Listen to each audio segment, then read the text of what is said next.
You. It's a great time. Hello, everyone, and welcome to episode 9 of Drinks with Debs. I am Dank, and some of you may remember Suzy-Q, Hello. who has worked on Pop Farm in the past and was part of the Twitch stream at one point in time. Yes, more of like a voice than a face. I existed at somewhere. Now you've moved on. I have. It's sad. It's kind of tragic.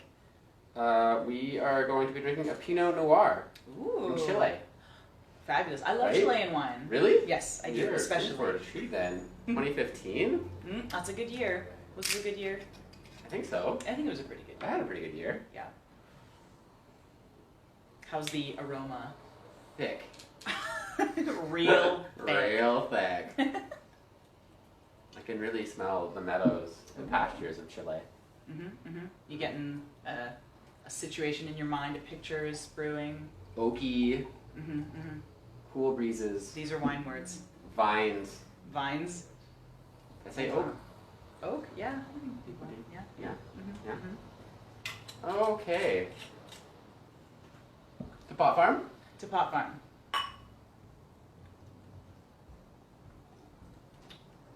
Yeah. How's the legs on this thing?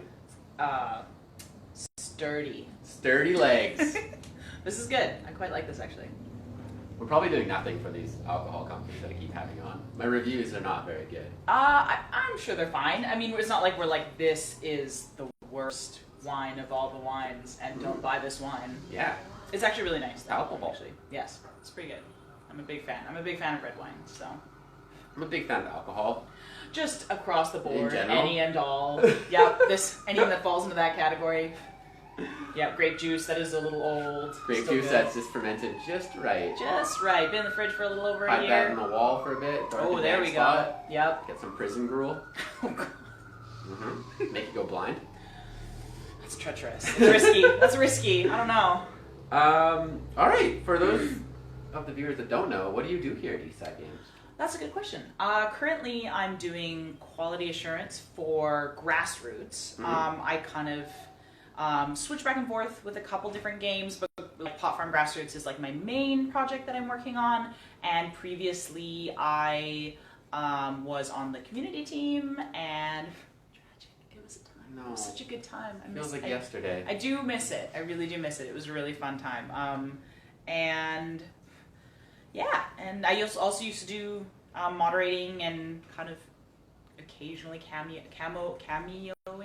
Is that, can you say Cameoing? that? Cameoing. I would exist occasionally on the Twitch stream. Yeah. Yeah. In the OG days. In the OG days, quite a while ago. Yeah, it was like Kiefer. very early days. Yep, Dark and Kiefer. Man. We still have our mugs Oh, with their faces on them. amazing. Yeah. For those of you at home, feel free to ask questions for Suzy-Q.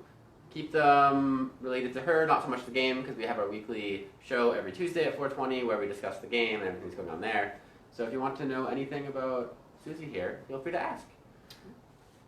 So how did you get into this industry, the game industry? Ooh, that is a good question. It's interesting. I had my first job in the game industry. I had no prior related experience. I didn't actually go to school like a lot of people who work here. A lot of people went to school even just locally in Vancouver. I actually got hired for a community job at Disney in my hometown. They opened up an office for their online studios. You're the third guest on this show. Fourth. Oh, really? That has worked at Disney. Really? Yeah.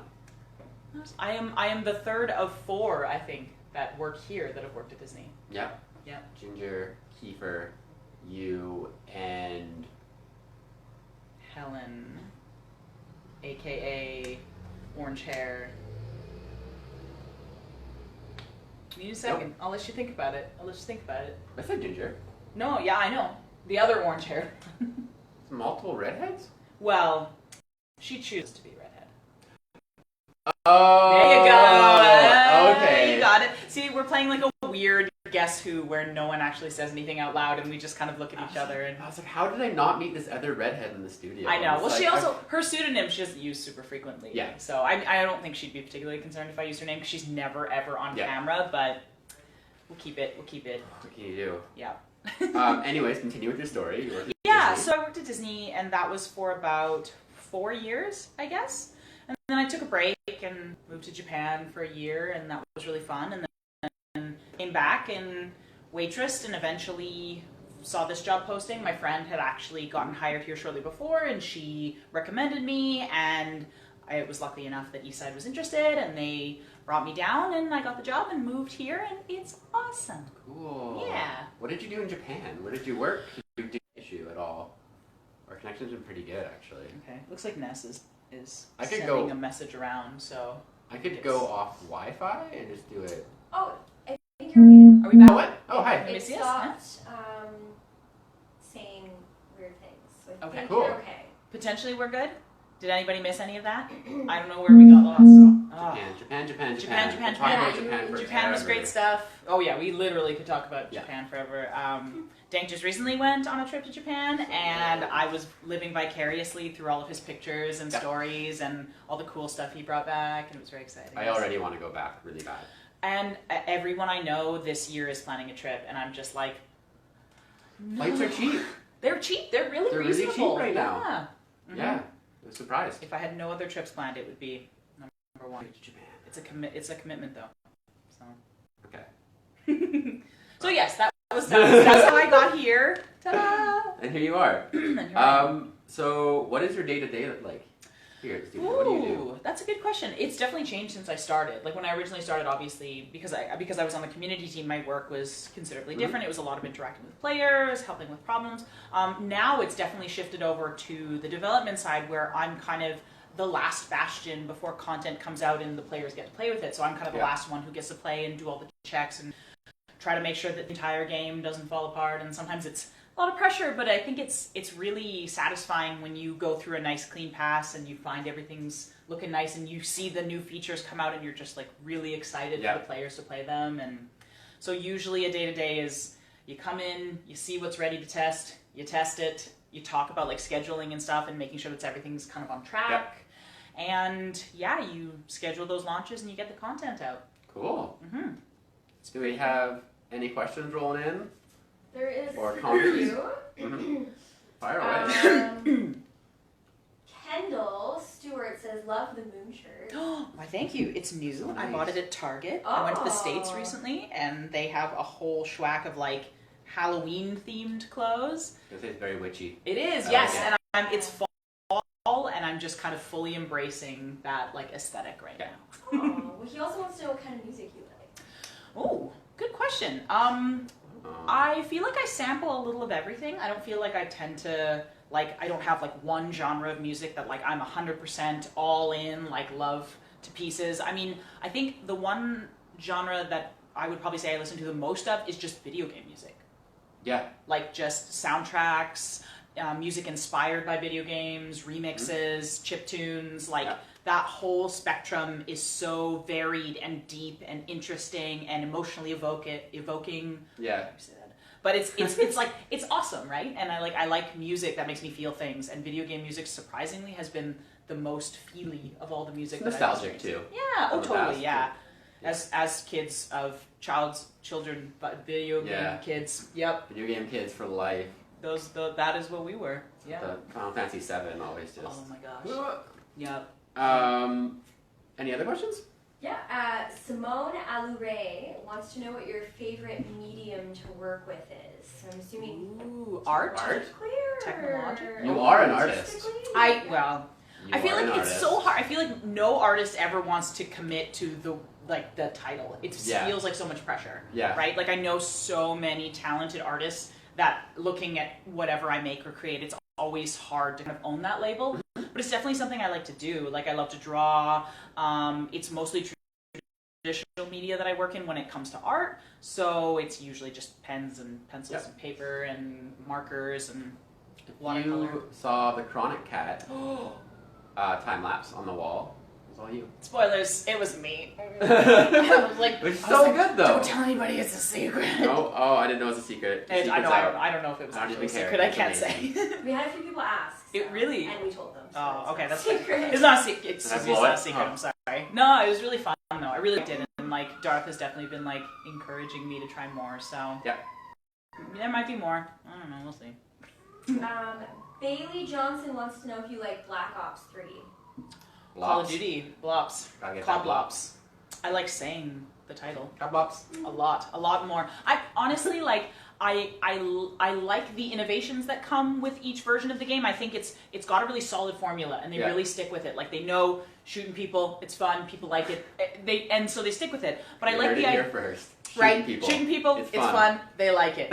Quote Suzy. But for me, it's just not necessarily the type of game that I play the most. I think first-person perspective, throws me for a loop. Yeah. I think that's usually what it is. I've played other first-person games, and I think for whatever reason, my peripherals are nerfed, and that makes me feel weird. Oh, it's so weird. Tunnel vision. Like, I love Fallout. Fallout was like, I put so much time into Fallout 4, the last iteration, and I had like powerhouse through Fallout 3, and I find the only thing that makes those games like tough for me and makes them not my favorite is that I just feel like this all the time, and whenever someone jumps out and starts shooting me, I'm just like, ah! And I can't handle it. And so, like, Fallout was my intro to that, but I think Call of Duty just seems way too hardcore for me. It is hectic, yeah.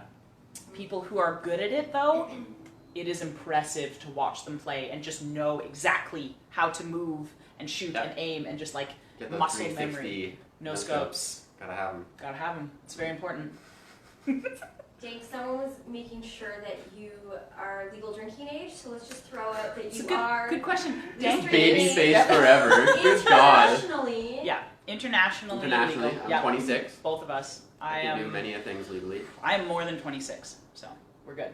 Really? Yeah. Oh yeah. We won't get into that. I don't mind. I'm not afraid of it, but I'm definitely older than you. MJ wants to know, MJ Carpenter, Suzy, do you have any zombie games that you would recommend? Ooh. Zombs. It's an oldie but a goodie. Plants vs. Zombies, the first one. I love that The game. I cannot tell you how many consoles I own it on, how many times I fully completed that game and gotten completed every single mini game. I've beaten the campaign mode tons of times. There was a period of time, and then a subsequent period of time a couple years later, that I was obsessed with that game. And I just bought it on everything, and I played it through, and that's my choice. The second one, they did a lot of different things with the free-to-play model, which I think is cool, but for me, Plants vs. Zombies has always just kind of been play, unlock content, play, unlock content, play, unlock content, and I felt like being restricted with a pay to go quicker for me for that type of game just didn't work. There's other games that I love that, and I'm totally willing to throw money at my mobile games. I'm in the industry, I know how important it is to support studios, but that one, for whatever reason, it just didn't hit the same mark, you know? Yeah. I just wasn't 100%. Yeah. Plants vs. Zombies. You're good. Okay. All right. Quick question. What is your favorite Pop Farm asset? I thought about this long and hard, and it's a weird one. It doesn't do anything. It just decoration? sits. It's a decoration. Just sits. Oh, are we doing Pot Farm Grassroots? Or are we doing Pot Farm Legacy? Yes, Legacy. It is the taco nigiri, the octopus nigiri. Yeah, I love that one. Yeah. Yeah, I love all the Japanese assets. Yeah, I know, right? And it was, I remember the first day that I started working, they let me play with all the assets and look at all of them, and I found that immediately and put it on my farm, and it was like the first, aside from the tutorial items, it was the first item on my farm that I credited myself, and I just on the development, farm, and just kind of looked at it, and I was like, stared at it for an hour. It's beautiful. I'm such a big fan of the art. I love the work the artists do here. It's just, I was very excited about it, so definitely. What is your favorite thing about working at Eastside Games? There's so much. The studio is so cool and has such a unique environment. And me coming from, I was working at one of the biggest studios in the past. Disney is huge, right? And so coming from that, coming from that to Eastside, which is more indie, a lot smaller, a lot more independent. I just love the way the studio works, first and foremost, the fact that we have so much more freedom, we can make really cool choices, we make games that are cool and edgy and for adults, and we're totally able to hear what the players are saying and do what they want, and make a game that they actually want to play because they say they want to play it. Disney was kind of and Disney makes great products, don't get me wrong, but they're very you would like this, you want this, right? Yeah. We made this for you. Whereas Pot Farm is what do you want? Let's do it. Yeah. Sounds great. And that for me is just totally. Also Fridays. We have good Fridays. Good Fridays. I think. We got some really good Fridays every week. This is great. This is the first time I've asked this question, and then someone's just like, "Oh, the people are great." The usual Well, stuff. and of course, I mean, the Of people course are they great, are. but we get to drink on Fridays and get snacks. yeah, and we also make awesome adult games. Yeah, which is cool. I like that answer a lot. Mm-hmm. Bigger question. What is your favorite video game of all time? This is such a tough. I read it, and then I reread it, and then I read it 4 more. It's such a hard question. It's so tough. Yeah. Like, how long did it take you to narrow down yours? I've known mine for a long time. Okay, I'm not one of those people. I sincerely respect that, but like, I have so many games that if I had to pick one, it would be. Was this Ness's answer? It's Earthbound. Was this Ness's answer? I haven't had him on the show yet. Oh, I want to know. Ness, don't It steal is. my answer. Don't It steal is my his answer, though. for sure. It better not. Well, he 100%. can't have it now. I think he's wearing an Earthbound shirt right now. How dare he? I wore mine a few days ago, and so I wore it first. Like, the last 2 days are the only days that exist in the world, and that's it, and it happened. Yeah, no, I think I probably have to say that. Like, I remember buying that game when I was super young. It had been out for a little while, and I just found it at like a pawn shop or like a game store. Hey, he is wearing his shirt.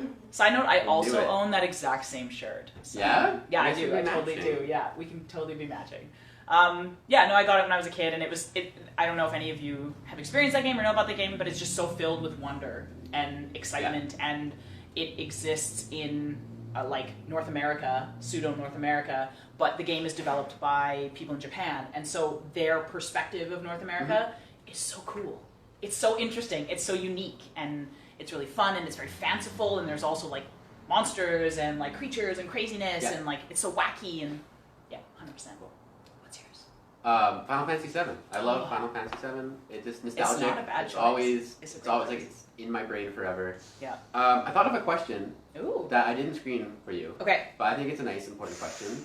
I was reading on the CNET that in the tech industry, there's only about 30% women in the tech industry, and I wonder if you had any advice out there for any young women who are watching, or anyone who's watching and wants to get in the tech industry. That is a great question. Yeah. That is an intense question Yeah. to like totally throw at Sorry, somebody. I just thought of it. I'm like, this is a really good question because you guys have your ladies or women in tech meeting tonight. Yeah, and that's what totally. I was listening to. I was like, oh, this would be a good question. I'm very to ask. excited. That is a great question.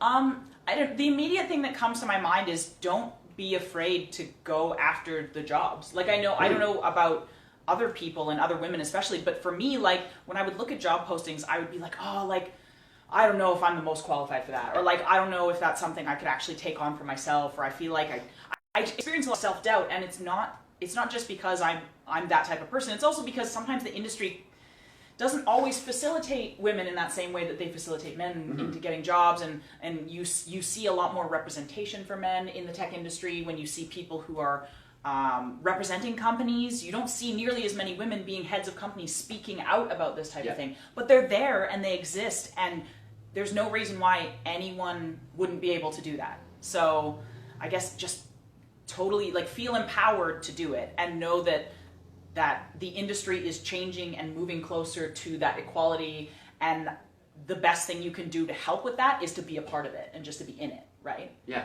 And I think our studio does a great job of that, and I feel like more studios and industries, and there's always more everyone can do, and I think we're on the right track, and you too can help that by joining our You're industry. so wise. It's so like off. I'm just like, I don't know. It's off the cuff. I don't know. I should have ran that one by you first. You could have brood on it for a bit. It's a But I good think one, that was though. raw. I think that was raw. I It's liked a good, it. yeah. No, It's you know good. what? It's a good challenge. I appreciate it. Do we have any other questions before I go to my last one? No other questions that I can see. No. Okay. We're gonna wrap it up soon, anyways. Okay. But one final question, very serious. Okay. If you were going to go blind in a month, what would you need to see? Dang. I like to sneak in a few. That's a sneaky hypotheticals. one. That's a sneaky one. What would I need to see if I was going to go blind? Seen the Northern Lights? Have you seen those? No, I haven't. So that would be good. Northern Lights for sure. Just so many IMAX movies. All the things. All the things. The Just entire like month queue in the them IMAX. all up. Like just put them all back to back. I'll just sit there. I'll sleep in the boring ones. I don't know. We'll figure it out. Like It'll be oh god, I don't know. Yeah, I mean honestly, it would just be travel. I would go absolutely everywhere, see all the things, and just never ever close my eyes. Like I would just eye drops, never sleeping, like super heavily medicated to stay awake. That would be my like chunk of time, just the whole time. I would go back to Japan for sure. Screw going blind, you're gonna die. Doesn't matter. Gonna happen. No, yeah, I would probably also Northern Lights, IMAX movies, back to Japan. Cool. For sure. Sounds awesome. Yeah. Good time. Just have to go blind part. No, yeah, that was actually like a weirdly macabre question. Like, it's fine. Yeah, I was looking up hypothetical questions on the internet, and there were some really, really dark ones that are there, and I'm like, I can't ask these. These are intense. It's weird that like so many of those hypothetical questions all relate to like addressing your mortality head on and stuff. Like people don't want to do that, but it's like, no, do it. You have to make. You have to do it. It's like those questions where people do like, what are they called? Where you have to pick one thing or another. Yeah. I don't remember. There's a specific name for those things, but it's like basically they give you an A or a B and you have to pick them, and they're both awful. And it's like, would figure you it rather? out. Like, yeah, would you rather? There we go. I don't know why that wasn't immediately in my mind. Just have a whole would you rather segment. Yeah, I feel like you should have like a lightning round. Would you rather like get like 6 guests that just like pop in like hot seat? That'd be fun. Would you guys be interested? Comment on the if video you'd like to see that. if you'd like to see that. That'd be a really good time. I would so join. I feel like this. I'm feeling confident with my off the cuff, and then you would bring me on the show, and I'd be like, oh, and just spill my drink and be like, oh, I don't know. Oh, I'm so sorry. I have no idea. They ask the tough questions. So for sure. I mean, people like watching train wrecks, right? I think you can't look away. No, yeah, they love it. You guys love it, right? It's fun. It is so fun. If there's nothing else. One more. Awesome. Shoot. MJ Carpenter would like to know if you had to make yourself into a superhero, Suzy, what would you name yourself and what would your powers be? That is an awesome question. That's a good question. I would. What would I name myself? The name's harder. That is harder because I feel like almost everybody's had that thought in their mind of like, what would your power be? What would your superpower be? I feel like I would want a superpower. Is it like too much that I would want to be able to like generate physical objects? Is that weird? Like, out of nothing? Out of nothing, or like copy objects, something like that. Like you could, if I grab this, I could create another one right here. That'd be cool. That kind of thing. You could call it copycat. Yeah. There you go. Done. Glad you asked Dank that question. Thank you. So I get paid the big bucks. Yeah. That's how we did it. Yeah. That's why you got to show. Yeah. Yeah. Good stuff. And if that's it. Fabulous. It's been great. Thanks for joining us. Sorry for the connection problems. And to Pop Farm. To Pop Farm. And to wine. And to wine. See ya.